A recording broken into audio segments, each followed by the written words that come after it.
অসমত এনেকুৱা কৰিলে আমি কি কৰোঁ যোৱা 3টা বছৰৰ আমাৰ ৰেকৰ্ডত ক্লিয়াৰ হৈ আছে আৰু বিৰোধী পক্ষই কি কৰে সেইটো ৰেকৰ্ডত ক্লিয়াৰ হৈ আছে।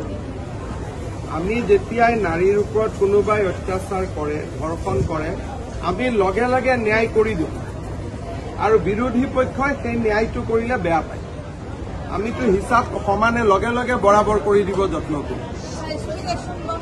আমিতো বৰাবৰে কৰি দিওঁ, লোৱা হ'ব নহয় হৈয়ে আছো। সেইকাৰণে মই গালিয়ে খাই থাকো বিধানসভাত চবৰ পৰা। আৰু আপোনালোকে নাৰী হৈ উল্টা প্ৰশ্ন কৰি থাকে। তেতিয়া মই মোৰ যোৱা 3 বছৰত তেনেকুৱা কিমান কুইক একশ্যন লোৱা হ'ল, কুইক একশ্যন নহ'ল, লগে লগে হিচাপ লোৱা হ'ল।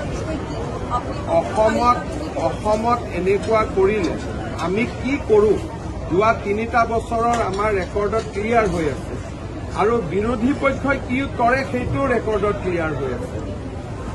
আমি যেতিয়াই নাৰীৰ ওপৰত কোনোবাই অত্যাচাৰ কৰে, ধৰ্ষণ কৰে, আমি লগে লগে ন্যায় কৰি দিওঁ আৰু বিৰোধী পক্ষই সেই ন্যায়টো কৰিলে বেয়া পায়।